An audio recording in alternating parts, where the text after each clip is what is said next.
Hello everyone, welcome to today's class on the biomolecules. Especially ఇది మనకు neat biology class 11లో ఉన్నటువంటి most important concept. ఈ యొక్క biomolecular concept కనుక క్లియర్గా అర్థమైతే సెకండ్ ఇయర్లో ఉన్నటువంటి మాలిక్యులర్ ఇన్హెరిటెన్స్ అండ్ దాంతో పాటు వచ్చేటువంటి బయోటెక్నాలజీ క్లియర్గా ఉంటుంది. కాబట్టి this a very basic for the 3 important chapters. ఒకటి వచ్చేసి మాలిక్యులర్ ఇన్హెరిటెన్స్, రెండోది వచ్చేసేసి మనకు బయోటెక్నాలజీ. అవి 1 and 2 ఉంటాయి, రెండు కలిపి ఒకేలాగా తీసుకుంటే ఒకవేళ. సో ఈ రెండు కాన్సెప్ట్స్ తర్వాత బయోటెక్నాలజీ బయోమాలిక్యూల్స్ కనుక క్లారిటీ కనుక ఉన్నారనుకోండి, ఆల్మోస్ట్ మనం మంచి స్కోర్ అయితే అవుతుంది బాటనీలో. Right, let's go for the concept. First what is biomolecules అన్నాం. బయో అంటే లైఫ్, మాలిక్యూల్స్ అంటే సమ్ కాంపోనెంట్స్, అవి ఎలిమెంట్స్ కావచ్చు అండ్ కాంపౌండ్స్ కావచ్చు. ఇక్కడ ఏంటంటే ఒక లైఫ్ లో ఏవేవి ఎలిమెంట్స్ ఉంటాయి, ఏవేవి కాంపోనెంట్స్ ఉంటాయి, వాటిని బయోమాలిక్యూల్స్ అంటారు. లైఫ్ అంటే మనకు జనరల్ గా హ్యూమన్ బీయింగ్స్ తీసుకోండి, like different kinds of organisms ఉన్నాయి. మన విటేకర్ ప్రకారం చూస్తే మొనీరాస్, ప్రొటిస్టాస్, ఫంగి, ప్లాంటే, ఎనిమేలియా, ఇవన్నీ కూడా లివింగ్ ఆర్గానిజమ్స్. బట్ వైరసెస్ రావు ఇక్కడ మనకు. యాక్చువల్గా ప్రియాన్స్, పిరియాడ్స్ ఇవి రావు, ఎందుకంటే they are not living organisms, we can not consider it. Okay, కాబట్టి ఇలాంటి వీటన్నిటిలో కూడా ఏముంటాయి అనేది ఒక క్వశ్చన్ రేజ్ అవుతుంది. అసలు ఎలాంటి ఎలిమెంట్స్ ఉంటాయి? ఎలిమెంట్స్ అంటే ఇప్పుడు కార్బన్ ఉంటుందా, హైడ్రోజన్ ఉంటుందా, నైట్రోజన్ ఉంటుందా, ఆక్సిజన్ ఉంటుందా, ఎట్సెట్రా, ఇలాంటివి ఉంటాయి. And let's go for the compounds. Compound అంటే ఇప్పుడు carbon, hydrogen, nitrogen, oxygen, sulphur, okay, ఇలాంటి వాటితో కలిసి ఇవన్నీ కూడా కాంబినేషన్స్ తో కలిపి ఏర్పడినటువంటి కాంపౌండ్స్. లైక్ ఎగ్జాంపుల్ మనకు అమైనో యాసిడ్స్ తీసుకోండి, తర్వాత మనకు ఫ్యాటీ యాసిడ్స్ తీసుకోండి, తర్వాత నైట్రోజన్ బేసెస్ తీసుకోండి, ఎట్సెట్రా.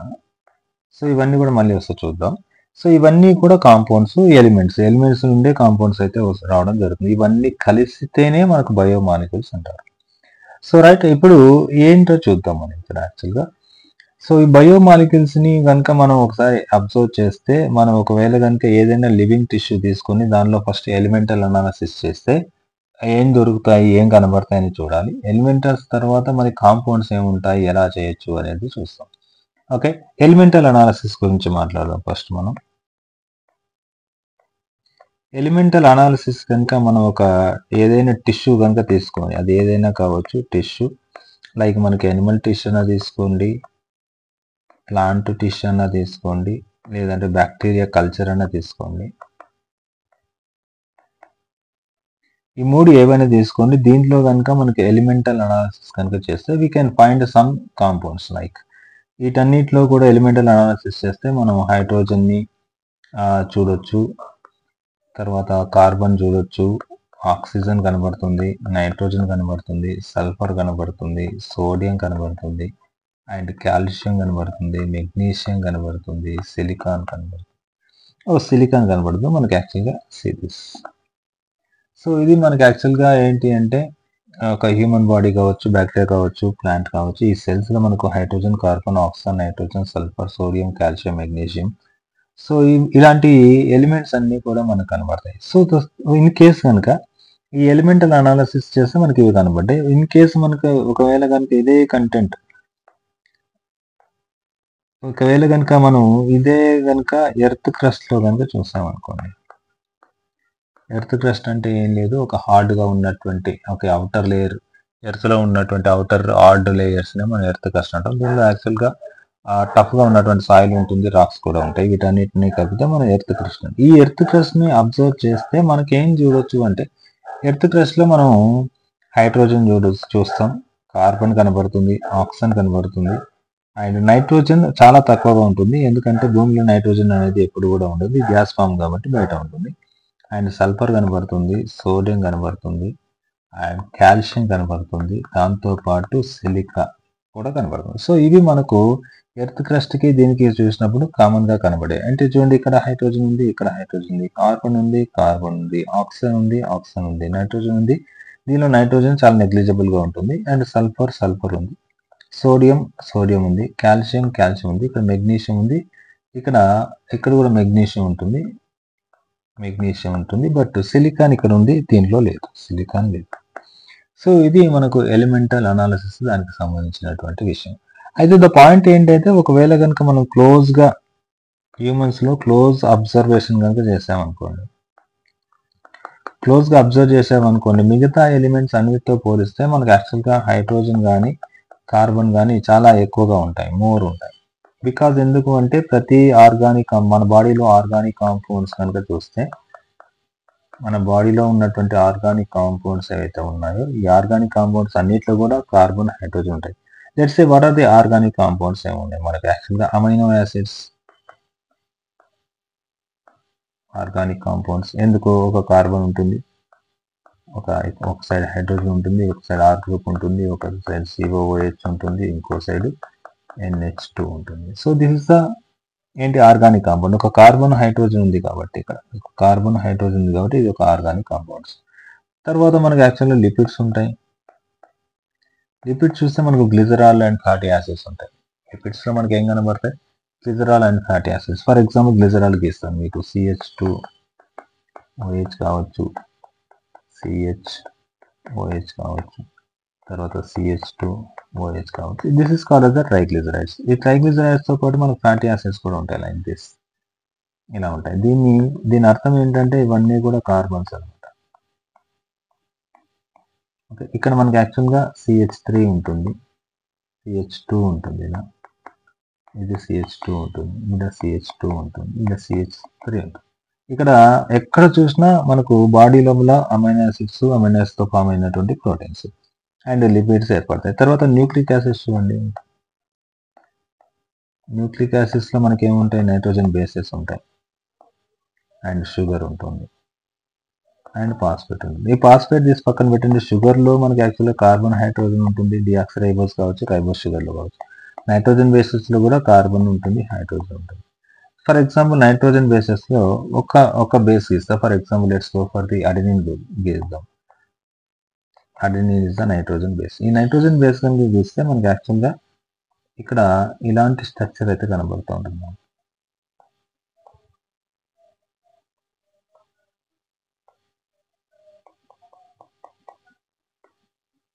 సో ఈ విధంగా ఉంటుంది. ఇక్కడ చూస్తే మనకి ఇక్కడ ఒక నైట్రోజన్, ఇక్కడ ఒక నైట్రోజన్, ఇక్కడ NH2 ఉంటుంది.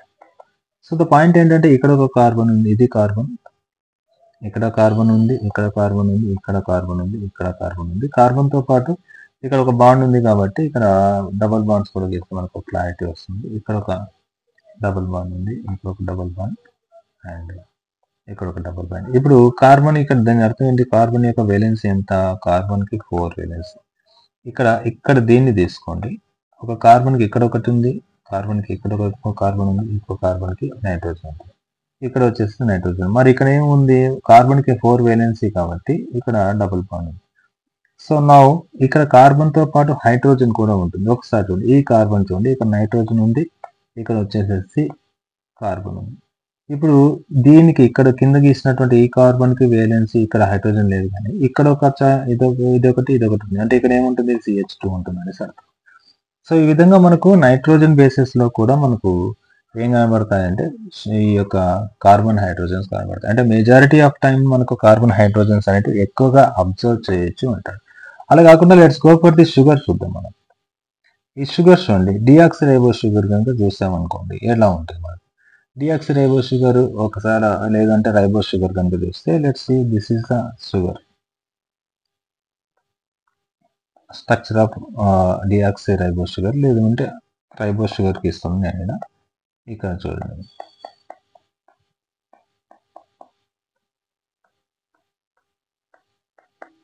సింపుల్ గా చూస్తేనే ఇక్కడ మనకి ఏం కనబడుతుంది అంటే ఇక్కడ కార్బన్ హైడ్రోజన్ కనబడుతుంది, ఆర్గానిక్ కాంపౌండ్. ఇక్కడ కార్బన్ ఉంటుంది, ఇక్కడ కార్బన్ ఉంటుంది, ఇక్కడ కార్బన్ ఉంటుంది, ఇక్కడ కార్బన్ ఉంటుంది. ఇక్కడ COOH ఉంది కదా, ఇక్కడ ఒక 4 వేలెన్స్ అంటే ఇదొక బాండు, ఇదొక బాండు, ఇక్కడ ఒకటి ఉంది కాబట్టి ఇక్కడ ఒక హైడ్రోజన్ ఉంది, రైట్. సో ఇక్కడ కూడా ఒక హైడ్రోజన్ ఉంటుంది, ఇక్కడ ఒక హైడ్రోజన్ ఉంటుంది, ఇక్కడ ఒక హైడ్రోజన్ ఉంటుంది. సో హైడ్రోజన్స్ అనేది కార్బన్ హైడ్రోజన్స్ ప్రతి ప్లేస్ లో మనకి యాక్చువల్గా అన్ని ప్లేస్ లో కూడా కనబడతాయి. అమైనో యాసిడ్స్, ప్రోటీన్స్ కావచ్చు, లిపిడ్స్ కావచ్చు, న్యూక్లిక్ యాసిడ్స్ కావచ్చు, అండ్ కార్బోహైడ్రేట్స్. ఈవెన్ కార్బోహైడ్రేట్స్ చూసాం అనుకోండి, గ్లూకోజ్, కార్బోహైడ్రేట్స్ చూసామనుకో, గ్లూకోజ్ లో కూడా మన C6H12O6 అందరూ తెలిసిందే, C6H12O6. ఇక్కడ కార్బన్ హైడ్రోజన్ కూడా మనకు కనబడుతుంది కాబట్టి, అంటే డీటెయిల్ గా అబ్జర్వ్ చేస్తే మనకు అన్నిట్లో కన్నా, అన్ని ఎలిమెంట్స్ కన్నా మనకు ఎక్కువ ఏం కనబడతాయంటే ఈ కార్బన్ హైడ్రోజన్స్ కనబడతాయి అని చెప్పొచ్చు, రైట్. తర్వాత ఇప్పుడు let's go for the chemical analysis చేద్దాం. First of all analysis of chemical composition. Analysis of chemical composition. దీనిలో ఫస్ట్ మనకు organic chemical composition, inorganic chemical composition ని అనాలిసిస్ చేద్దాం. Let's go for the organic. ఈ యొక్క biomolecules ని నేను ఎలా చెప్తున్నానో అలా ఫాలో అవ్వండి, మీకు చాలా ఈజీ అవుతుంది. ఎందుకంటే ఇది మొత్తం ఒక కాన్సెప్ట్ కంటిన్యూషన్ ని మొత్తం స్ప్లిట్ చేశాడు. ఎక్కడైతే స్ప్లిట్ చేశాడో ఆ స్ప్లిట్టింగ్ ని నేను ఒకే దగ్గర తీసుకొస్తున్నాను. కాబట్టి మీరు ఎన్సీఆర్టీలో లైన్ టు లైన్ చదువుకుంటూ పోతే పారాగ్రాఫ్స్ కొన్ని మిస్ అవుతాయి నేను చెప్తున్నప్పుడు, కానీ ఇదే పారాగ్రాఫ్స్ వేరే దగ్గర వస్తాయి. కాబట్టి ఇది ఫాలో అవ్వండి, డెఫినెట్లీ మీకు చాలా యూస్ అవుతుంది. Let's go for the organic compounds ఏవైతే ఉన్నాయో, ఇంతకుముందు చెప్పాం కదా కార్బన్ హైడ్రోజన్ ఎందుకు మనకు ఎన్సీఆర్టీ ఇలా ఇచ్చాడు అంటే last line, first paragraph last line లో ఇచ్చింటాడు. ఇది మన కార్బన్ హైడ్రోజన్ ఎందుకు ఎక్కువ ఉన్నాయంటే these are the organic compounds. కాబట్టి ఆర్గానిక్ కాంపౌండ్స్ నెక్స్ట్ పారాగ్రాఫ్ లో ఆర్గానిక్ కాంపోనెంట్స్ గురించి రాసింటాడు. అందుకోసం వేస్తే లాస్ట్ లైన్ అలా డిస్క్లోజ్ చేశాడు అనమాట, అంతకు మించి ఇంకేం లేదు. ఇక్కడ ఆర్గానిక్ కాంపోనెంట్స్ ఏవైతే ఉన్నాయో వీటిని మనం అనాలిసిస్ చేయాలి. అనాలిసిస్ చేయాలంటే ఏం చేయాలి అంటే ఏదైనా ఒక టిష్యూ తీసుకోండి. Let's take any kind of tissue. అది మీరు లివర్ కావచ్చు, అది లేదంటే ప్లాంట్ టిష్యూ కావచ్చు, లేదంటే బ్యాక్టీరియా కూడా కావచ్చు. ఈ టిష్యూస్ తీసుకునేసేసి ఏం చేయండి అంటే దీన్ని తీసుకెళ్ళేసి మోటార్ అండ్ పిసిల్లో పడేయండి. మోటార్ పిసిల్ అంటే ఏం లేదు, మనకు ఆయుర్వేదిక్ చూసినప్పుడు ఇలాంటి స్ట్రక్చర్ ఉంటుంది చూడండి. So this is called as mortar pestle. మనం టిష్యూని తీసుకొచ్చేసేసి దీనిలో పడేస్తున్నాం. దీనిలో పడేసేసేసి ఇది ఏదైతే ఉందో రాడ్ లాగా దీంతో తీసుకొనేసేసి మొత్తం దీన్ని గ్రైండ్ చేసేస్తాం. సో గ్రైండ్ చేసినప్పుడు టిష్యూ దేంతో గ్రైండ్ చేయాలంటే టిష్యూ వేస్తాం, టిష్యూని గ్రైండ్ చేస్తున్నాం. అట్ ద సేమ్ టైం ఆ టిష్యూకి మనం TCA యాడ్ చేయాలి. TCA that is nothing but trichloro acetic acid అనమాట. TCAని యాడ్ చేయాలి. ఈ TCAకు ట్రైక్లోరో అంటే Cl3CCOOH అనేసి అర్థం. ఇదన్నీ సింపుల్ గా మనకు కార్బన్ ఒక సైడ్ C, ఇంకో సైడ్ Cl, ఇంకో సైడ్ Cl, ఇక్కడ సైడ్ COOH రాస్తే సరిపోతుంది. సో ఈ విధంగా మనకు టిష్యూ తీసుకున్నాం, టిష్యూకి TCA యాడ్ చేసినాం, బాగా గ్రైండ్ చేసాం. గ్రైండ్ చేసేసిన తర్వాత దీన్ని ఏం చేయాలంటే మనకు ఒక స్లట్లీ లాంటి స్ట్రక్చర్ వచ్చి ఉంటుంది. ఎందుకంటే టిష్యూ అంతా కూడా గ్రైండ్ అయిపోయిన తర్వాత మనకు TCA ఏం చేస్తుందంటే మొత్తం టిష్యూలో ఉన్నటువంటి సెల్స్ బ్రేక్ చేస్తుంది, సెల్ కాంపోనెంట్స్ అన్ని కూడా బయటకు వచ్చేస్తుంటాయి. కాబట్టి ఇప్పుడు స్లాటీ వచ్చింది, దీన్ని ఫిల్టర్ చేయమంటాడు. ఫిల్టర్ చేయండి. జస్ట్ సి ఐఎమ్ టేకింగ్ ఒక బీకర్ తీసుకుంటాను.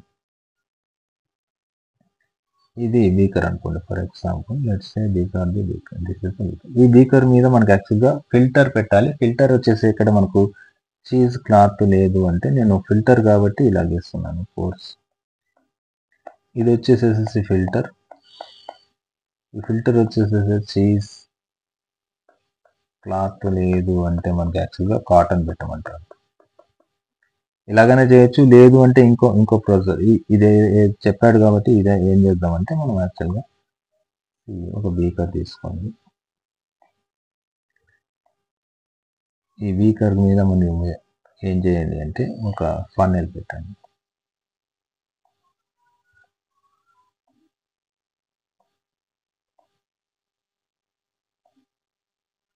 ఇప్పుడు దీనికి ఇక్కడ మొత్తం కూడా ఒక కాటన్ పెట్టండి. ఇప్పుడు దీని మీద కాటన్ లేదంటే మనకి యాక్చువల్ చీజ్ క్లాత్ అంటే మనకి యాక్చువల్గా ఏంటంటే ఇప్పుడు చీజ్ ప్రిపేర్ చేస్తూ ఉన్నప్పుడు మనకు పాల నుంచి సపరేట్ చేసినటువంటి కర్లింగ్స్ అంతా కూడా ఒక క్లాత్లో వేసేసి బాగా పిండినప్పుడు వాటర్ అంతా కిందకి వెళ్ళిపోతుంది చూడండి, మిల్క్ అంతా కిందకి వెళ్ళిపోతుంది అదంతా. సో దాన్ని చీజ్ క్లాత్ అంటాం. చీజ్ ప్రిపరేషన్లో యూజ్ చేసేటువంటి క్లాత్. ఇదే క్లాత్ మనం ఇంకో దగ్గర చూడండి, టీ వడగడతా ఉంటారు చూడండి బేసిక్గా. ఓకే, హోటల్స్లో మనకి యాక్చువల్గా బండి మీద పెట్టినప్పుడు టీ వడగడతారు, అంటే డికాషన్ కాస్తారు. మనకు పౌడర్ వచ్చేసేసి ఒక క్లాత్లో పోసి ఉంటారు, ఒక మగ్గు లాంటిది దానిలో పెట్టేసి ఉంటారు, హీట్ చేస్తూ ఉంటారు. హీట్ చేస్తూ ఉన్నప్పుడు యాక్చువల్గా ఆ పౌడర్ అంతా లోపల ఉంటుంది, ఇది క్లాత్కి లోపల. ఇది ఏంటంటే మనకు హీట్ చేయడం వల్ల వాటర్ హీట్ అవ్వేసేసి దానిలో ఉన్నటువంటి కంటెంట్ అంతా దీనిలోకి వస్తుంది, అది ఫిల్టర్ చేసినట్టు అనమాట. సో దాన్ని ఆ క్లాత్ని మనం యాక్చువల్గా చీజ్ క్లాత్ అనొచ్చు, లేదు అంటే దీనికి ఆడాగుడ్డ కూడా అని అంటారు చీజ్ క్లాత్ని. ఇప్పుడు ఎవరైనా చనిపోయినప్పుడు వాళ్ళ మీద కప్పుతారు చూడండి వైట్ క్లాత్, ఓకే, దాన్ని మనం యాక్చువల్లీ చీజ్ క్లాత్ అంటాం. సో ఈ విధంగా మనం ఏం చేసామంటే ఫిల్టర్ ఏదైతే స్లర్రీ వచ్చిందో ఆ స్లర్రీ, అంటే స్లర్రీలో ఏముంటుంది మనకు సెల్ యొక్క కంటెంట్స్ ఉంటాయి ప్లస్ మనకు టీసీఏ, టీసీఏ ఇస్ యాసిడ్, యాసిడ్లో డిజాల్వ్ అయినటువంటి కాంపౌండ్స్ ఉంటాయి. సో సెల్లో ఉన్నటువంటి కాంపౌండ్స్ అన్ని బయటకు వచ్చాయి అండ్ సెల్ డెబ్రిస్ అన్ని ఉంటాయి, దాంతోపాటు టీసీఏలో డిజాల్వ్ అయినటువంటి కాంపౌండ్స్ ఇలా పోసామనుకోండి. పోసినప్పుడు మనకి ఏం జరుగుతుంది అంటే చూడండి, ఇక్కడ ఫిల్టరేట్ వల్ల కిందికి కొంత బీకర్లోకి కొంత కంటెంట్ వచ్చేసి ఉంటుంది. అంటే ఏముంటుంది ఇక్కడ యాసిడ్ వచ్చి ఉంటుంది, ఎందుకంటే యాసిడ్ లిక్విడ్ కదా, యాసిడ్ వచ్చి ఉంటుంది. ఇంకా కొంత కంటెంట్ ఏదైతే ఉంటుందో అది మొత్తం కూడా ఇక్కడ మిగిలిపోయి ఉంటుంది. లైక్ దీన్ని మనం యాక్చువల్గా రిటెంటెంట్ అంటారు. రిటెంటెంట్ ఈజ్ నథింగ్ బట్ మిగిలిపోయింది అనేసి అర్థం, ఇక్కడ యాసిడ్. సో ఓవరాల్ గా ఈ కాన్సెప్ట్ ఏంటి అంటే మనం ఒక టిష్యూ ఏదైతే తీసుకున్నామో దాన్ని గ్రైండ్ చేసినప్పుడు యాసిడ్ ఏదైతే ఉందో యాసిడ్ లో కొన్ని కాంపౌండ్స్ వచ్చి ఉంటాయి. కాబట్టి టిష్యూలో ఉన్నటువంటి యాసిడ్ సాల్యుబుల్ కాంపౌండ్స్ అన్నీ వచ్చి ఉంటాయి కాబట్టి దీన్ని యాసిడ్ సాల్యుబుల్ ఫ్రాక్షన్ అంటాం. యాసిడ్ లో సాల్యుబుల్ కానటువంటి అన్ని కూడా పైన మిగిలిపోయి ఉంటాయి కాబట్టి దీన్ని యాసిడ్ ఇన్సాల్యుబుల్ ఫ్రాక్షన్ అని చెప్పవచ్చు. Right, acid soluble and acid insoluble fractions అనేసి వచ్చేసాయి మనకు. ఇక్కడ వరకు మనకు ఒక దగ్గర ఒక పారాగ్రాఫ్ ఒకటి ఇచ్చున్నాడు. సో యాసిడ్ సాల్యుబుల్ ఫ్రాక్షన్ లోకి ఏమొచ్చి ఉంటాయి, యాసిడ్ ఇన్సాల్యుబుల్ ఫ్రాక్షన్ లోకి ఏమొస్తుంటాయి అనేది డిస్కస్ చేద్దాం. ఇది ఎక్కడ ఏంటంటే దీని తర్వాత ఉన్నటువంటి పారాగ్రాఫ్ డిఫరెంట్ గా ఉంటుంది, కెమికల్ స్ట్రక్చర్ అనాలిసిస్ తర్వాత ఇన్ఆర్గానిక్ కాంపౌండ్స్ ఉంటుంది. బట్ నేనేం చేస్తున్నా అంటే దీని కంటిన్యూషన్ ఏదైతే ఉందో మనకి యాక్చువల్గా ఈ కంటిన్యూషన్ వచ్చేసేసి ఎక్కడ కనబడుతుంది అంటే ఈ బయోమాలిక్యూల్స్ లో మనకు 9.3 బయోమైక్రోమాలిక్యూల్స్ ఉంది కదా, అక్కడ కనబడుతుంది, అది కంటిన్యూ చేస్తాను చూడండి. ఇప్పుడు ద పాయింట్ ఏంటంటే we got the two things, ఒకటి యాసిడ్ సాల్యుబుల్, రెండోది యాసిడ్ ఇన్సాల్యుబుల్. ఒకటి యాసిడ్ సాల్యుబుల్, ఒకటి యాసిడ్ ఇన్సాల్యుబుల్. యాసిడ్ ఇన్సాల్యుబుల్ నే రిటెండెంట్ అంటాం. Acid soluble is nothing but acid కిందకి వచ్చినటువంటి ఫిల్టరేట్. ఇప్పుడు చూడండి, ఏదైనా ఒక సెల్ బర్స్ట్ అయింది అనుకోండి, ఆ సెల్లో ఉన్నటువంటి కాంపోనెంట్స్ సైటోప్లాస్మిక్ కాంపోనెంట్స్ అన్ని కూడా యాసిడ్ లో డిజాల్వ్ అయింటాయి. కాబట్టి ఈ యాసిడ్ సాల్యుబుల్ ఫ్రాక్షన్ లో సైటోప్లాస్మిక్ కాంపౌండ్స్ ఏవైతే ఉంటాయో అవి కూడా ఎలా ఉండాలి, స్మాల్ సైజ్ లో ఉండాలి. స్మాల్ సైజ్ లో ఉన్నాయి, డిజాల్వ్ అయింటాయి, at the same time filter అయింటాయి. ఈ స్మాల్ సైజ్ లో ఉన్నాయన్నీ వస్తాయి. అయితే ఈ స్మాల్ సైజ్ ఎంత ఉంటుంది అంటే మనకి యాక్చువల్గా 800 డాల్టన్స్ సైజ్ వెయిట్ ఉన్నటువంటి కాంపోనెంట్స్ మాత్రమే మనకి యాక్చువల్గా యాసిడ్ సాల్యుబుల్ ఫ్రాక్షన్ లోకి వచ్చాయి. ఇంకా యాసిడ్ ఇన్సాల్యుబుల్ లో ఏవైతే మిగిలిపోయినాయో పైన అవన్నీ కూడా దీని యొక్క మాలిక్యులర్ వెయిట్ చాలా ఎక్కువ ఉంటాయి. లైక్ ఎంత అంటే మనకు అప్రాక్సిమేట్ గా 10,000 డాల్టన్స్ అండ్ అబో, అంతకన్నా ఎక్కువ కూడా ఉండొచ్చు అంటారు. సో ఓవరాల్ గా కనుక ఇక్కడ చూస్తే మనకు ఎక్కువ సెల్లో ఉన్నటువంటి కంటెంట్ మొత్తం మాక్సిమం పెద్ద కంటెంట్ అంతా పైన మిగిలిపోయింది, చిన్న కంటెంట్ అంతా కిందికి వచ్చింది అనేసి అనుకున్నాం అనుకోండి. దీనిలో ఒకసారి చూస్తే పెద్ద హై కంటెంట్ ఏముంది మనకు, ఒక సెల్ ఏర్పడేదే ప్రోటీన్స్ తో ఏర్పడుతుంది, లిపిడ్స్ తో, కార్బోహైడ్రేట్స్ అండ్ న్యూక్లిక్ యాసిడ్. ఒక సెల్ కంప్లీట్ గా వీటితోనే ఫామ్ అవుతుంది. అయితే ఈ వీటిల్లో 10,000 డాల్టన్స్ అంతకన్నా పెద్దగా ఉన్నాయని పైన మిగిలిపోయినాయి అంటే ఖచ్చితంగా ఏమై ఉంటుంది అంటే దే ఆర్ ది పాలిమర్స్. ఆ పాలిమర్స్ ఏంటి అంటే మనకు కార్బోహైడ్రేట్స్ పాలిమర్స్ గా ఉంటాయి అండ్ న్యూక్లిక్ యాసిడ్స్ పాలిమర్స్ గా ఉంటాయి అండ్ ప్రోటీన్స్ కూడా పాలిమర్స్ గా ఉంటాయి. బట్ లిపిడ్స్, దీని గురించి స్పెషల్ గా చదువుకోవాలి. Lipids are nothing but these are the monomers basic గా, అండ్ మాలిక్యులర్ వెయిట్ కూడా చాలా తక్కువ, లెస్ దాన్ 800 డాల్టన్స్. 800 డాల్టన్స్ కన్నా తక్కువ ఉంటుంది. అయినప్పటికీ కూడా ఇది ఏం చేసింది అంటే యాసిడ్ ఇన్సాల్యుబుల్లో వచ్చింది. బేసిక్గా యాసిడ్ సాల్యుబుల్లోకి వచ్చే సైజ్ ఎంత మనకు 18 to 800 డాల్టన్స్ ఏవైతే ఉంటాయో అవి రావాలి. బట్ ఇక లిపిడ్స్ సైజ్ ఎంత మనకు 800 డాల్టన్స్ కన్నా తక్కువ. అయినప్పటికీ కూడా అది యాసిడ్ సాల్యుబుల్లో రాకుండా యాసిడ్ ఇన్సాల్యుబుల్లో వచ్చింది. ఎందుకనేది మళ్ళీ డిస్కస్ చేద్దాం. మరి ఇప్పుడు చూడండి ఇక్కడ పాలిమర్స్ కాబట్టి వచ్చాయి. మరి దీంట్లో ఉన్నటువంటి థింగ్స్ ఏంటి? 18 to 800 డాల్టన్స్ అంటే ఏంటి? సమ్ ఇన్ఆర్గానిక్ కాంపౌండ్స్ ఉంటాయి, ఇన్ఆర్గానిక్ ఎలిమెంట్స్ ఏవైతే ఉంటాయో అవన్నీ వచ్చి ఉంటాయి. తర్వాత మోనోమర్స్ ఆఫ్ ది పాలిమర్స్. ఇంతకుముందు కార్బోహైడ్రేట్స్ ఏవైతే చెప్పామో అది పాలిమర్. ఆ పాలిమర్స్ ఏర్పడడానికి కావాల్సినటువంటి మోనోమర్స్ అన్ని కూడా దీనిలో వచ్చి ఉంటాయి. For example amino acids, these are the monomers useful for the polymerization which results the protein polymer, right. తర్వాత మనకి actual let's go for the fatty acids, next కానీ చూస్తే మనకి యాక్చువల్గా nitrogen bases and simple sugars etcetera, ఇవన్నీ కూడా మనకి యాక్చువల్గా యాసిడ్ సాల్యుబుల్ ఫ్రాక్షన్లో వచ్చి ఉండొచ్చు అనుకుందాం. యాసిడ్ ఇన్సాల్యుబుల్లో ఏమొచ్చి ఉంటాయి, యాసిడ్ సాల్యుబుల్ ఫ్రాక్షన్లో ఏమొచ్చి ఉంటాయి అనేది చూసాం. అయితే ద పాయింట్ ఏంటంటే ఇక్కడ హెవీ మాలిక్యులర్ వెయిట్ ఉంది కాబట్టి, లో మాలిక్యులర్ వెయిట్ ఉంది కాబట్టి వీటిని ఏమంటున్నామంటే బయో మైక్రో మాలిక్యూల్స్ అంటున్నాం. ఏమన్నా వీటిని బయో మైక్రో మాలిక్యూల్స్. సింపుల్ గా చెప్పాలంటే వీటినే బయో మాలిక్యూల్స్ అంటున్నాం. ఇవి అంతకన్నా చాలా ఎక్కువ హై మాలిక్యులర్ వెయిట్ ఉన్నాయి కాబట్టి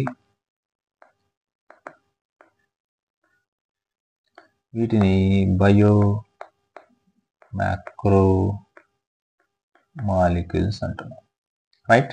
ఈ బయో మ్యాక్రో మాలిక్యూల్స్ అంటే ఏంటి? మీకు ఎగ్జామ్ లో బయో మ్యాక్రో మాలిక్యూల్స్ ఏంటి, దాని యొక్క మాలిక్యులర్ వెయిట్ ఏంటి, యాసిడ్ సాల్యుబుల్లో వస్తుందా, ఇన్సాల్యుబుల్లో వస్తుందా, రిటెండెంట్ లో వస్తుందా, ఫిల్టరేట్ లో వస్తుందా, ఇది అడుగుతాడు. బయో మాలిక్యూల్స్ అంటే ఏంటి, లేదంటే బయో మైక్రో మాలిక్యూల్స్ అంటే ఏంటి, అవి యాక్చువల్ యాసిడ్ సాల్యుబుల్లో వస్తాయా, యాసిడ్ ఇన్సాల్యుబుల్లో వస్తాయా, అండ్ దాని యొక్క మాలిక్యులర్ వెయిట్ ఎంత అనేది అడిగే ఛాయిస్ అయితే ఉంది. ఇది మనకు ఉన్నటువంటి థింగ్స్. ఇక్కడ పాయింట్ ఏంటంటే let's go for the lipids గురించి మాట్లాడాం కదా. లిపిడ్స్ ఎందుకు మనకి యాక్చువల్గా తక్కువ మాలిక్యులర్ వెయిట్ ఉన్నా కూడా, లెస్ వెయిట్ ఉన్నా కూడా ఎందుకు మనకి యాక్చువల్గా రిటెండెంట్ పైన వచ్చాయంటే బేసిక్గా లిపిడ్స్ అనేవి మనకు ప్రెసెంట్ ఇన్ ప్లాస్మా మెంబ్రేన్. ఎక్కడ ఉంటాయి లిపిడ్స్? మనకు యాక్చువల్గా ప్లాస్మా మెంబ్రేన్ లో ఉంటాయి. ఒక సింపుల్ లిపిడ్ గీస్తాను చూడండి, triglyceride. This is the simple lipids, separate గా ఉన్నాయి. బట్ ప్లాస్మా మెంబ్రేన్ లో ఎలా ఉంటాయి లిపిడ్స్ అన్ని కూడా దగ్గర ఉంటాయి, లైక్ దిస్.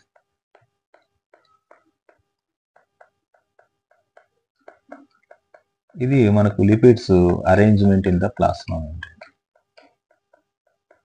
సో ఇదంతా కూడా ఒక ప్లాస్మా మెంబ్రేన్ మనకు రౌండ్ గా ఉంటుంది కాబట్టి ఈ రౌండ్ లో మనకి యాక్చువల్గా ప్లాస్మా మెంబ్రేన్ లో ఈ విధంగా అరేంజ్ అయి ఉంటాయి మనకి లిపిడ్స్. ఇప్పుడు ఏం చేసాము, దీన్ని కాస్త బ్రేక్ చేసాం మనం. యాక్చువల్గా TCA/SSC గ్రైండ్ చేసినప్పుడు ఇవన్నీ బ్రేక్ అయిపోయి ఏం చేసింటే ఈ లీనియర్ స్ట్రక్చర్స్ ఏర్పడ్డాయి, చిన్న చిన్న ముక్కలు ఏర్పడ్డాయి అనుకోండి, ఇలాగ ఏర్పడ్డాయి. ఈ ముక్కలు కాస్త ఏంటి అంటే ఇక్కడ ఉన్నటువంటి ఈ ఎండింగ్స్, ఇక్కడ ఉన్నటువంటి ఈ ఎండింగ్స్, ఈ రెండు కూడా కలిసిపోయేసేసి దే ఫార్మ్ ది ఇలాంటి స్ట్రక్చర్, ఒక వెసికిల్ లైక్ స్ట్రక్చర్స్ ఫామ్ అయింటాయి. ఎందుకంటే ఇవి మొత్తం చుట్టూ కనుక వాటర్ కనుక ఉందనుకోండి, అవి మొత్తం లిపిడ్స్ అంతా ఒకే దగ్గరకు వస్తాయి కదా జనరల్ గా. అలాగా ఇది కూడా వెజల్స్ ని ఫామ్ చేస్తాయి. వెజల్స్ ఫామ్ చేయడం వల్ల ఫిల్టర్ యొక్క, మనం ఏదైతే కాటన్ పెట్టామో కాటన్ లో ఉన్నటువంటి ఫిల్టర్ లో ఉన్నటువంటి హోల్ యొక్క సైజ్ అనేది, ఓకే, ఈ యొక్క వెసికిల్ యొక్క size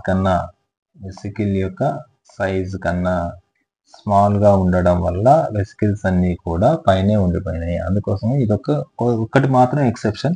though it is a less molecular weight that is retented on the retentate లో ఉండిపోయింది, retent on the retentate because of ఏంటి అంటే ఇట్ ఫార్మ్స్ ది వెసికిల్స్. ఇది మాత్రం గుర్తుపెట్టుకోండి. ఇంకా తర్వాత మనం కనుక ఇది మొత్తం కంపోజిషన్ చూసేసిన తర్వాత ఇక్కడ బయో మైక్రో మాలిక్యూల్స్ వచ్చాయి, బయో మ్యాక్రో మాలిక్యూల్స్ వచ్చాయి. వీటన్నిటిలో కనుక కంపోజిషన్ కనుక చూసామంటే మనకు ఒక టేబుల్ కూడా ఇచ్చింటాడు. ఆ టేబుల్లో వాటర్ కంటెంట్ మన యొక్క బాడీ లోపల, ఓకే, పర్సంటేజ్ సెల్, ఒక సెల్లర్ మాస్, ఒక సెల్ యొక్క మాస్ లోపల, ఒక సెల్ మాస్ లోపల వాటర్ ఎంత ఉంటుందంటే ఆల్మోస్ట్ 70 to 90% ఉంటుంది.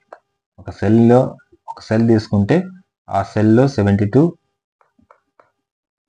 90% వాటర్ ఉంటుంది. నెక్స్ట్ ప్రోటీన్స్ తీసుకుంటే, ప్రోటీన్స్ వచ్చేసేసి మనకు 10 to 15% ఉంటాయి. అంటే ఎక్కువ శాతం మనకి యాక్చువల్గా మాలిక్యూల్స్ లోపల 10 to 15%. నెక్స్ట్ న్యూక్లిక్ యాసిడ్స్ తీసుకోండి. ఈ న్యూక్లిక్ యాసిడ్స్ కనుక చూస్తే ఇది మనకి యాక్చువల్గా 5 to 7% ఉంటాయి. ఆ తర్వాత మనకు ఉండేది కార్బోహైడ్రేట్స్. కార్బోహైడ్రేట్స్ వచ్చేసేసి మనకు 3% ఉంటాయి. తర్వాత లిపిడ్స్ వచ్చేసేసి మనకు 2% ఉంటాయి. ఫైనల్గా ఆయాన్స్ వచ్చేసేసి 1% ఉంటాయి. ఈ ఆర్డర్ కూడా అడుగుతాడు, హైయెస్ట్ టు లోయెస్ట్ గుర్తుపెట్టుకోవాలి. ఇది కూడా హైయెస్ట్ టు లోయెస్ట్ అని అడగవచ్చు, లేదంటే లోయెస్ట్ టు హైయెస్ట్ అని అడగవచ్చు. సో ఫ్రెండ్స్, ఇది మనకు ఆర్గానిక్ కాంపౌండ్స్ ఏంటి, ఎలా కనుక్కుంటాము, ఎలా చేస్తాం అనే దాని గురించి కంప్లీట్ ఇన్ఫర్మేషన్. ఇదే కంటెంట్ మనం NCERT లైన్ టు లైన్ చూద్దాం. దీని తర్వాత మనకు ఇన్ఆర్గానిక్ కాంపౌండ్స్ ఏంటి, కెమికల్ స్ట్రక్చర్ ఐడెంటిఫికేషన్ ఎలా చేస్తారు, స్ట్రక్చర్ ఎలా వస్తుంది అనే దాని గురించి డిస్కస్ చేద్దాం. Right, let's go for it.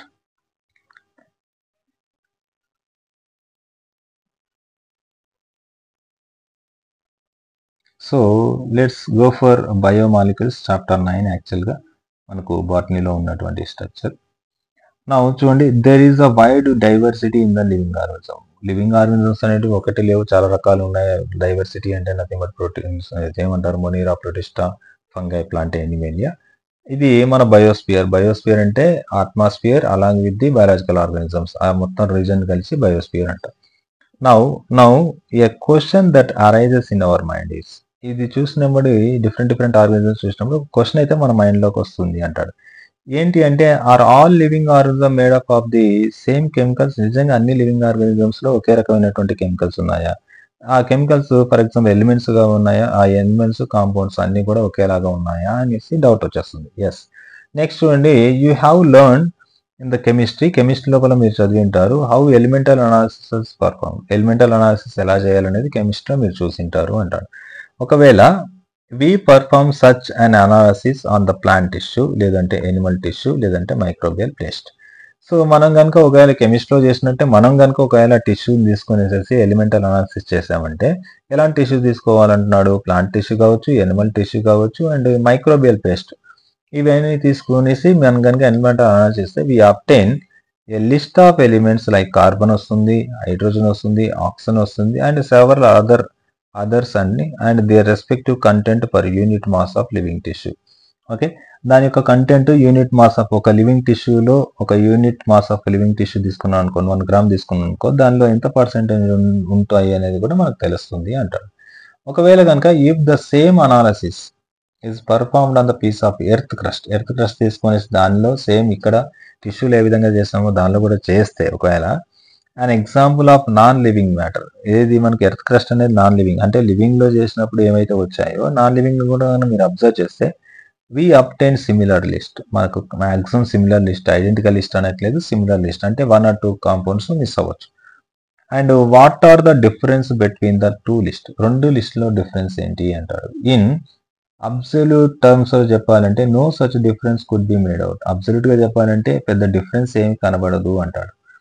తర్వాత all elements present in a sample of the earth crust are also present in the sample of living tissue. అంటే ఎర్త్ క్రస్ట్ లివింగ్ టిష్యూలో చూసినప్పుడు ఆల్మోస్ట్ ఆల్ ఎలిమెంట్స్ అయితే ఉన్నాయని చెప్తున్నారు. However అయినప్పటికీ a closer examination reveals that, close గా observe చేస్తే మనకు ఒక విషయం తెలుస్తుంది అంటాడు. The relative abundance of carbon, okay, ఎక్కువగా ఉన్నటువంటి కార్బన్ ఎక్కువగా ఉండడం, తర్వాత హైడ్రోజన్ ఎక్కువ ఉండడం with respect to the other elements is higher in the living organism than the earth crust. Other elements when compared to other elements తో పోల్చినప్పుడు మనకు ఈ ఎలిమెంట్స్ అనేటివి ఎక్కువగా ఉండడం అయితే మనం అబ్జర్వ్ చేస్తాం. దానికి రీజన్ కూడా నేను చెప్పాను. అది ఎక్కడ చూడమంటారు? 9.1 లో చూడమంటారు. జస్ట్ ఎ మినిట్, ఆ టేబుల్ ఒకసారి మీకు చూపిస్తాను.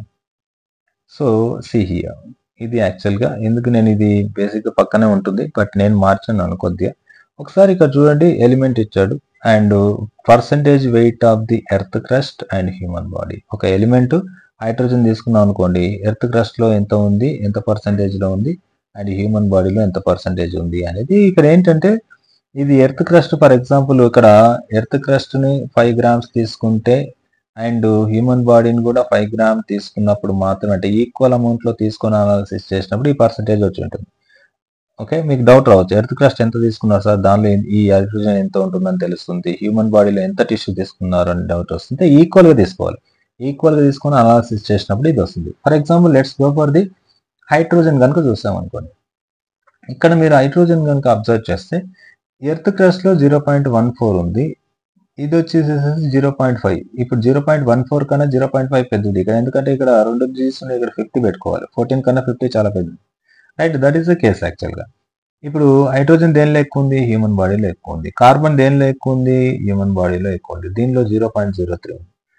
ఆక్సిజన్ దేనిలో ఎక్కువ ఉంది, 46 దీనిలో ఉంటే 65 దీనిలో ఉంది.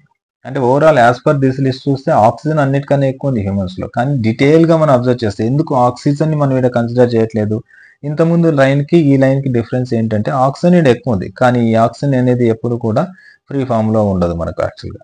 ఓకే, ఈ ఆక్సిజన్ ఎప్పుడు కూడా ఆక్సిజన్ ఏదైతే ఉందో అది యాక్చువల్ గా H2 గా మారడం, H2O బయటికి ఎవాపరేట్ అవ్వడం, ఇదే H2O అనేది మెటబాలిజం లో ఇన్వాల్వ్ అవ్వడం, మెటబాలిజంకి ఇన్వాల్వ్ అవ్వడం, ఇదే H2 అనేది మనకి యాక్చువల్ యూరిన్ ద్వారా వెళ్ళడం, ఇవన్నీ కూడా జరుగుతుంటాయి. కాబట్టి ఇక్కడ ఆక్సిజన్ ని కన్సిడర్ చేయలేదు. మనకేం చెప్పాడు ఇంత ముందు లైన్ లో, కార్బన్ హైడ్రోజన్ గురించి మాత్రమే డీటెయిల్ గా అబ్జర్వ్ చేసి ఇది ఎక్కువ ఉంటుంది అన్నాడు. కానీ ఈ లిస్ట్ చూస్తే ఇది ఎక్కువ ఉంది కదా, బేసిక్ గా ఇది 5 ఉంది, 0.5 ఉంది, ఇది వచ్చేసి 18 ఉంది, తర్వాత ఇది 65 ఉంది. కంపేర్ టు ది 18.5, 0.5 కన్నా 65 అనేది చాలా ఎక్కువ కదా. అయినప్పటికీ కూడా ఎందుకు ఇది అక్కడ చెప్పలేదు అంటే, this is the reason, water రూపంలో వెళ్ళిపోతూ ఉంటుంది, యూరిన్ రూపంలో మెటబాలిజంకి యూజ్ అవుతుంటుంది, కాబట్టి ఇది చెప్పలేదు, రైట్. ఇక్కడ ఆక్సిజన్ ఎప్పుడు కూడా బయటకు వెళ్ళిపోతూ ఉంటుంది, బాడీలో ఉండదు, అందుకోసం అనేసి ఈ పాయింట్ మాత్రం అక్కడ మెన్షన్ చేయలేదు, ఇది గుర్తుపెట్టుకోండి. తర్వాత నైట్రోజన్ చూడండి, నైట్రోజన్ అనేది ఎర్త్ క్రస్ట్ లో చాలా తక్కువ ఉంటుంది. బికాజ్ ఎందుకు తక్కువ ఉంటుంది అంటే, నైట్రోజన్ ఎప్పుడు కూడా మనకి యాక్చువల్ గ్యాసెస్ ఫామ్ లో ఉంటుంది, అందుకోసమే మనకు సాయిల్ లో నైట్రోజన్ ఉండదు, కాబట్టి ప్లాంట్స్ అనేవి నైట్రోజన్ ఫిక్సేషన్ చేసేటువంటి బ్యాక్టీరియా మీద హెల్ప్ తీసుకుంటాయి. నెక్స్ట్ ఇది చూడండి 3.3 ఉంది. సల్ఫర్ కనుక అబ్జర్వ్ చేస్తే 0.03 ఉంది అండ్ 0.3 ఉంది. సోడియం కానీ చూడండి 2.8 ఉంటే ఇది సోడియం మన బాడీలో తక్కువ ఉంటుంది and compare to the earth crust. Calcium చూస్తే మన బాడీలో 1.5 ఉంటే ఇక్కడ 3.6 ఉంది. మెగ్నీషియం చూడండి 2.1 ఉంటే 0.1 ఉంది. సిలికాన్ వచ్చేసి 27. దీనిలో నెగ్లిజిబుల్ అంటారు. సిలికా అంటే ఏంటి, మనకు ఇసుక లాంటిది మన బాడీ లోపల చాలా తక్కువ ఉంటుంది అంటాడు. సో ఇది మనకు ఉంచినటువంటి థింగ్. అయితే ఈ ఓవరాల్ కాన్సెప్ట్ లో ఈ లిస్ట్ నుంచి మనకి ఎలాంటి క్వశ్చన్స్ అడగవచ్చు అంటే, ఒకసారి చూడండి, ఈ లిస్ట్ లో మనకి యాక్చువల్ హైయెస్ట్ ఉన్నటువంటి ఎలిమెంట్ ఏంటి, ఆక్సిజన్ హ్యూమన్ లో. ఫస్ట్ ఆక్సిజన్ తర్వాత ఏముంది మనకు చూడండి, కార్బన్. కార్బన్ తర్వాత ఏముంది మనకు 3.3, that is nothing but nitrogen. 3.3 తర్వాత మనకి ఉన్నది వచ్చేసేసి 1.5, దట్ ఈస్ కాల్షియం. కాల్షియం తర్వాత 1.5 తర్వాత ఉన్నది మనకు 0.5 ఉంది, that is called yes hydrogen. Hydrogen తర్వాత 0.5 తర్వాత మనకు ఉన్నది వచ్చేసేసి 0.3, that is called yes sulphur. 0.3 తర్వాత 2 వచ్చేసేసి సోడియం, తర్వాత ఫైనల్లీ మెగ్నీషియం. ఇది అడుగుతారు, ఆర్డర్ గుర్తుపెట్టుకోవాలి, ఈ ఆర్డర్ గుర్తుపెట్టుకోండి. ఇది ఇంక్రీజింగ్ కానీ డిక్రీజింగ్ అనుకోవచ్చు. Same as well earth crust లో కూడా. ఎర్త్ క్రస్ట్ లో చూడండి, ఎర్త్ క్రస్ట్ లో కనుక మనం అబ్జర్వ్ చేసాం అనుకోండి, ఈ ఎర్త్ క్రస్ట్ లో హైయెస్ట్ ఏముంది మనకు 46 ఆక్సిజన్ ఉంది యాజ్ యూజువల్ గా. ఆక్సిజన్ తర్వాత సెకండ్ సిలికాన్ 27.7 ఉంది. నెక్స్ట్ కనుక చూస్తే we can observe the 3.6, that is the calcium. Calcium తర్వాత 2.8 సోడియం. 2.8 తర్వాత 2.1, దట్ ఈస్ మెగ్నీషియం. మెగ్నీషియం తర్వాత 2.1 తర్వాత మనకు 1 లో కనుక చూస్తే ఏమి లేవు. Next 0.14, that is hydrogen. 0.14 తర్వాత 0.03 ఉంది sulphur. And carbon and sulphur. So ఇది మనకు అడిగేటువంటి చాయిస్ ఉన్నటువంటి క్వశ్చన్. ఈ రెండింటి మీద కొద్దిగా ఫోకస్ చేయండి. ఇది మనకు ఉన్నటువంటి థింగ్స్. నెక్స్ట్ వెళ్దాం కంటిన్యూషన్కి. మనం యాక్చువల్గా how to analyse the chemical composition ఏదైతే ఉందో ఇది ఒకసారి చూడండి, కంటిన్యూస్ చేద్దాం. మనకు 9.1 టేబుల్ కంప్లీట్ చేస్తాం. ఇక్కడ ఎలా కెమికల్ కంపోజిషన్ అనలైజ్ చేస్తాం. We can continue asking the same way. Okay, what type of organic compounds are found in the living organism. Chemical composition లో ఫస్ట్ ఆర్గానిక్ కాంపౌండ్స్ గురించి మాట్లాడుతున్నాడు. ఆర్గానిక్ కాంపౌండ్స్ ఏ విధంగా ఉన్నాయి, ఎలా అనాలిసిస్ చేయొచ్చు అనేది. How does one go about finding the answer. ఎలా దీన్ని ఐడెంటిఫై చేయొచ్చు అంటారు. టు గెట్ ద ఆన్సర్, మీకు ఆన్సర్ కావాలి అంటే one has to perform the chemical analysis. ఖచ్చితంగా కెమికల్ అనాలిసిస్ చేయాల్సింది అంటాడు. ఎలా చేయొచ్చు. We can take any living tissue. Chemical analysis లోకి ఫస్ట్ టిష్యూ తీసుకుని, అది వెజిటేబుల్ టిష్యూ కావచ్చు, పీస్ ఆఫ్ లివర్ కావచ్చు, లేదా బ్యాక్టీరియల్ టిష్యూ కావచ్చు, బ్యాక్టీరియల్ పేస్ట్ కావచ్చు, anything. And grind it in the TCA, trichloroacetic acid, using the mortar and pestle. Mortar pestle లోకి tissue తీసుకొని TCA యాడ్ చేసేసి నూరండి అంటాడు, సింపుల్ గా చెప్పాలంటే. We obtain a thick slurry. Slurry అయితే వస్తుంది అంటాడు. If we were to strain this through a cheese cloth or cotton అంటే ఇక్కడ ఏంటంటే మనం ఒకవేళ కనుక ఫిల్టర్ చేసాం అనుకోండి చీజ్ క్లాత్ కాటన్ క్లాత్ తో, we would obtain the 2 fractions, 2 fractions వస్తాయి అంటారు. దాంట్లో one is called as a filtrate, కిందికి వచ్చిన దాన్ని ఫిల్ట్రేట్ అంటారు. మోర్ టెక్నికల్లీ ద యాసిడ్ కిందికి వచ్చి ఉంటుంది కాబట్టి యాసిడ్ సాల్యుబుల్ పూల్ అంటాం. రెండోది వచ్చేసేసి the రిటెండెంట్, that is called as acid insoluble fraction, అది పైన ఉంటుంది. రిటెండెంట్ అంటే మిగిలిపోయింది అని. Scientist have found thousands of organic compounds in the acid soluble fraction అంటాడు. ఆర్గానిక్ కాంపౌండ్స్ ని యాసిడ్ సాల్యుబుల్ ఫ్రాక్షన్ లో అబ్జర్వ్ చేశారు మోస్ట్ ఆఫ్ ది కాంపౌండ్స్ అనేసి చెప్తాడు. అదే దానికి కంటిన్యూషన్. ఇక్కడ చూడండి ఒకసారి మీరు కానీ అబ్జర్వ్ చేస్తే this is the 9.1. I'm not getting into the 9.2, direct into the 9.3. So 9.3కి వెళ్ళాను. ఎందుకు వెళ్ళానంటే దీనికి ఏదైతే ఉందో ఇది కంటిన్యూషన్ యాక్చువల్గా. ఓకే, ఈ బయోమాలిక్యూల్స్ మొత్తం మీరు ఇలాగే చదువు, నేను ఏదైతే చెప్తానో అలా చదవని, మీకు చాలా క్లారిటీగా ఉంటుంది. Now let's go for it. There is a one feature common to the all those compounds found in the acid soluble pool. Acid soluble గురించే మాట్లాడడం పైన ఇక్కడ కూడా యాసిడ్ సాల్యుబుల్ గురించే చెప్తున్నాడు, అంటే కంటిన్యూషన్ ఉందనేసి అర్థం.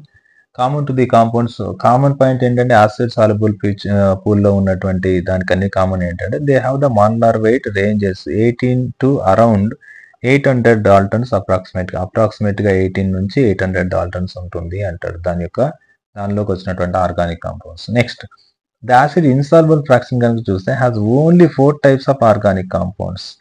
ప్రోటీన్స్ ఉన్నాయి, న్యూక్లిక్ యాసిడ్స్ ఉన్నాయి, పాలిసాకరైడ్స్ ఉన్నాయి, అండ్ లిపిడ్స్ ఉన్నాయి. ఇవన్నీ కూడా చూడండి పాలిమర్స్. ఇవి నేను ఆల్రెడీ చెప్పినాను, these are the polymers. Proteins అంటే పాలిమర్, దాని యొక్క మోనోమర్ అమైనో యాసిడ్స్. సో ఈ అమైనో యాసిడ్స్ పైన యాసిడ్ సాల్యుబుల్లో వచ్చి ఉంటాయి. న్యూక్లిక్ యాసిడ్స్ ఉన్నాయి, ఇవి DNA, RNA. దీని యొక్క మోనోమర్స్ ఏంటి మనకు న్యూక్లియోటైడ్స్. ఆ న్యూక్లియోటైడ్స్ దానిలో వచ్చి ఉంటాయి. పాలిసాకరైడ్స్ ఏవైతే ఉన్నాయో పాలిమర్స్ ఆఫ్ సింపుల్ షుగర్స్, ఆ సింపుల్ షుగర్స్ యాసిడ్ సాల్యుబుల్లో వచ్చి ఉంటాయి. ఏవైతే పాలిమర్స్ ఉన్నాయో అవి మాత్రం ఇది వచ్చింది. లిపిడ్స్ మాత్రం ఒక స్పెషల్ కేసు ఉంది, అది నేను చెప్తానని చూడండి. These classes of compounds with the exception of lipids, ఇది చాలా చాలా ఇంపార్టెంట్, లిపిడ్స్ కాకుండా, okay, have molecular weight in the range of the 10,000 Dalton's. 10,000 Dalton's ఉంటుంది. మిగతాది ప్రోటీన్స్ కావచ్చు, న్యూక్లిక్ యాసిడ్స్ కావచ్చు, పాలిసాకరైడ్స్ కావచ్చు, అండ్ అబోవ్ కూడా ఉండొచ్చు. ఫర్ దిస్ వెరీ రీజన్, దీనివల్ల biomolecules that is called as the chemical compounds found in the living organisms are of the 2 types. దీన్ని base చేసుకొని కెమికల్ కాంపౌండ్స్ లివింగ్ ఆర్గానిజం 2 రకాలు ఉంటాయి. ఒకటి those which have the molecular weight less than 1000 Dalton. 1000 Dalton కన్నా తక్కువ ఉన్నాయి అంటే acid సాల్యుబుల్లో వచ్చినాయి అనేసి అర్థం. Are usually refer to as the micromolecules. Bio micromolecules అంటారు. సింపుల్ గా చెప్పాలంటే వీటిని బయోమాలిక్యూల్స్ అంటారు. ఇది అడుగుతాడు. బయోమాలిక్యూల్స్ అనేటివి మనకి యాక్చువల్గా మైక్రోమాలిక్యూల్సా మ్యాక్రోమాలిక్యూల్స్ అనేసి మైక్రోమాలిక్యూల్స్ అనే చెప్పాలి. ఎందుకంటే మైక్రోమాలిక్యూల్స్ లేకపోతే మ్యాక్రోమాలిక్యూల్స్ ఫామ్ అవ్వు కాబట్టి దీన్నే బయోమాలిక్యూల్స్ అంటారు. While those which are found in the acid insoluble fraction, acid insoluble fraction లో వచ్చిన వాటిని ఏమన్నాం అంటే మ్యాక్రోమాలిక్యూల్స్ అన్నాం. ఎందుకంటే బయోమైక్రోమాలిక్యూల్స్, బికాస్ దాని యొక్క మాలిక్యులర్ వెయిట్ 10,000 డాల్టన్స్, అంతకన్నా ఎక్కువ ఉండడం. నెక్స్ట్ చూడండి. The molecules in the insoluble fraction with the exception of lipids are polymeric substance. Okay. ఇక్కడ ఏంటంటే ఇన్సాల్యుబుల్ ఫ్రాక్షన్స్ వచ్చిన అన్ని మాలిక్యూల్స్ కూడా పాలిమరిక్ సబ్స్టెన్స్. బట్ ఎక్సెప్షన్ ఏంటి, మనకు లిపిడ్స్ అంటాం. దెన్ వై డూ లిపిడ్స్ ఎందుకు కాదు, ఇది పాలిమర్ ఎందుకు కాదు? హూజ్ మాలిక్యులర్ వెయిట్ అనేది బేసిక్గా డూ నాట్ ఎక్సీడ్ 800 డాల్టన్స్ కన్నా తక్కువ ఉంది కాబట్టి ఇది లిపిడ్స్ పాలిమర్ కాదు, మోనోమర్ అని అంటాం. Come under the acid soluble fraction లోకి ఎందుకు వచ్చింది, that is the macromolecular fraction లోకి ఎందుకు వచ్చింది అంటాడు. ఓకే, మాలిక్యులర్ వెయిట్ తక్కువ ఉంది అంటున్నారు, మాలిక్యులర్ వెయిట్ తక్కువ ఉన్నప్పుడు పాలిమర్ కాదంటున్నారు, మరి ఎందుకు పైనకి వచ్చింది అన్నాడు. ఇప్పుడు దానికి ఎక్స్ప్లెనేషన్ చూడండి. Lipids are indeed small molecular weight, no doubt small molecular weight ఉంటుంది అంటాడు. So these compounds and are present not only as such, అట్లే ఉండవు, also arranged into the structures like the cell membrane. Okay, lipids ఏవైతే ఉంటాయో అలాగే ఉండకుండా అవి cell membranes form చేస్తాయి. And other membranes like cell organelle. Other అంటే ఏంటి, సెల్ ఆర్గనెల్స్. ఈ సెల్ ఆర్గనెల్స్ మనకి యాక్చువల్గా మెంబ్రెయిన్ బౌండ్ సెల్ ఆర్గనెల్స్ ఉన్నాయి. The cell unit of life లో మనం ఆల్రెడీ స్టార్ట్ చేసాం. అక్కడ ఒకసారి చూడండి మెంబ్రెయిన్ బౌండ్ ఏమున్నాయి మనకి యాక్చువల్గా ఒకసారి చూస్తే ఎండోప్లాస్మిక్ రెటిక్యులం కావచ్చు, గాల్గి కాంప్లెక్స్ కావచ్చు, లైసోజోమ్స్ కావచ్చు, తర్వాత మనకు యాక్చువల్గా మైటోకాండ్రియా కావచ్చు, క్లోరోప్లాస్ట్ కావచ్చు, ఇవన్నీ కూడా మెంబ్రెయిన్ బౌండ్. న్యూక్లియస్ కావచ్చు, ఇవన్నీ కూడా మెంబ్రెయిన్ బౌండ్. అన్నిట్లో కూడా మనకి యాక్చువల్ లిపిడ్స్ ఉంటాయి అంటాడు. వెన్ వీ గ్రైండ్ ద టిష్యూని గ్రైండ్ చేసినప్పుడు టీసీఏ వేసేసి we are disturbing the cell structure అనేది డిస్టర్బ్ అవుతుంది. అప్పుడు cell membrane and other membranes are broken into the piece. Cell membrane plasma మెంబ్రెయినే కాకుండా సెల్ ఆర్గనెల్స్ లో ఉన్నటువంటి మెంబ్రెయిన్స్ కూడా పీసులుగా ఉంటాయి. అండ్ అయిన తర్వాత అవి ఏం చేస్తాయంటే they form the vesicles which are not water soluble. Vesicle కాబట్టి ఇవి వాటర్ సాల్యుబుల్ కావు. ఎందుకు, ఇవి లిపిడ్స్ కదా, అందుకోసం they are not soluble in water. కాబట్టి these membrane fragments in the form of vesicles get separated along with the acid insoluble ends in the macromolecular fraction. ఇవి water లో సాల్యుబుల్ కావు, at the same time molecular weight simple గా ఉన్నా కూడా vesicles form చేయడం వల్ల, vesicle యొక్క size పెద్దది కావడం వల్ల, pore size of the cotton కావచ్చు, పోర్ సైజ్ ఆఫ్ ది మనకు చీజ్ క్లాత్ కావచ్చు, దానికన్నా ఇవి పెద్దగా ఉన్నాయి కాబట్టి పైన మిగిలిపోయింటే అంటాడు. Lipids are not strictly macromolecules, ఇది గుర్తుపెట్టుకోవాలి. స్ట్రిక్ట్ గా చెప్పాలంటే these are not macromolecule, but they are present in the macromolecular fraction, that is the important. Next the acid soluble pool represent the రఫ్లీ ద సైటోప్లాస్మిక్. యాసిడ్ లోకి వచ్చిన compounds ఏంటి, cytoplasmic లో ఉన్నటువంటి కాంపోజిషన్ అంటారు. Now the మైక్రోమాలిక్యూల్స్ from the cytoplasm and organelles become the acid insoluble. Acid soluble కి cytoplasm ఉన్నటువంటి content వచ్చి ఉంటుందంటే అమైనో యాసిడ్స్, న్యూక్లియోటైడ్స్ లైక్ ఇలాంటివన్నీ కూడా వచ్చి ఉంటాయి. యాసిడ్స్ ఇన్సాల్యుబుల్ కి ఏదైతే ఉంటే అవన్నీ కూడా పైన మిగిలిపోయినాయి అంటాడు. Okay, together they are represent the entire chemical composition of the living tissue or organism అంటారు. ఈ విధంగా మనకి యాక్చువల్గా chemical composition, organic chemical composition అనేది తెలుస్తుంది. Okay, in summary, if we represent the chemical composition of living tissue from the abundant point of the view, ఎక్కువగా ఉన్నటువంటి chemical composition ఎక్కువగా ఉన్నటువంటి పాయింట్ ఆఫ్ వ్యూ గాని చూస్తే, arrange them as class wise గా చేస్తే, we observe that water is the most abundant chemical in the living organism. ఇక్కడ ఇచ్చింటాడు water 70 to 90 ఉంది. తర్వాత this is the first case. Second వచ్చేసేసి మనకి యాక్చువల్గా ప్రోటీన్స్ ఉంటాయి. థర్డ్ వచ్చేసేసి మనకు న్యూక్లిక్ యాసిడ్స్ ఉంటాయి. ఫోర్త్ వచ్చేసేసి కార్బోహైడ్రేట్స్, ఫిఫ్త్ వచ్చేసేసి లిపిడ్స్, సిక్స్త్ వచ్చేసేసి అయాన్స్ ఉంటాయని చెప్పాను. సో ఇది కూడా అడిగే ఛాయిస్ ఉంది, చాలా జాగ్రత్తగా గుర్తుపెట్టుకోండి. ఇలా అడగొచ్చు, లేదంటే ఇలా అడగచ్చు. సో ఫ్రెండ్స్, ఇది మనకు ఉన్నటువంటి ఏ విధంగా ఒక టిష్యూ తీసుకొని దానిలో ఆర్గానిక్ కాంపౌండ్స్ ఏ విధంగా ఉంటాయని తెలుసుకోవడం ఇంపార్టెంట్. అది మనం యాక్చువల్ డిస్కస్ చేసాం. సో ఇది ఈ విధంగా మనకు మొత్తం ఆర్గానిక్ కాంపౌండ్స్ ని ఐడెంటిఫై చేయొచ్చు అనేసి ఒక క్లారిటీ అయితే వచ్చింది అనుకుంటున్నాను. ఐ హోప్ ఇది క్లియర్ గా ఉందనుకుంటున్నాను. ఫ్రెండ్స్, దీనికి సంబంధించిన ఎలాంటి డౌట్ ఉన్నా కూడా నాకు కాంటాక్ట్ చేయండి. My number is 9390730576. ఇదే నెంబర్కి మీరు కాంటాక్ట్ చేయొచ్చు అండ్ వాట్సాప్ చేయొచ్చు. వాట్సాప్ చేస్తే బెటర్గా ఉంటుంది. I will try to reply to every one. At the same time మనకు యాప్ తెలుసు ఆల్మోస్ట్. ఈ యాప్లో ఎంత కంటెంట్ ఉందని చాలా మందికి తెలియకపోవచ్చు. కాబట్టి మీ ఫ్రెండ్స్తో మాత్రం ఖచ్చితంగా షేర్ చేయండి. షేర్ చేయడం వల్ల వాళ్ళు బెనిఫిట్ పొందుతారు, మనం బెనిఫిట్ పొందుతాం. Right, thank you very much.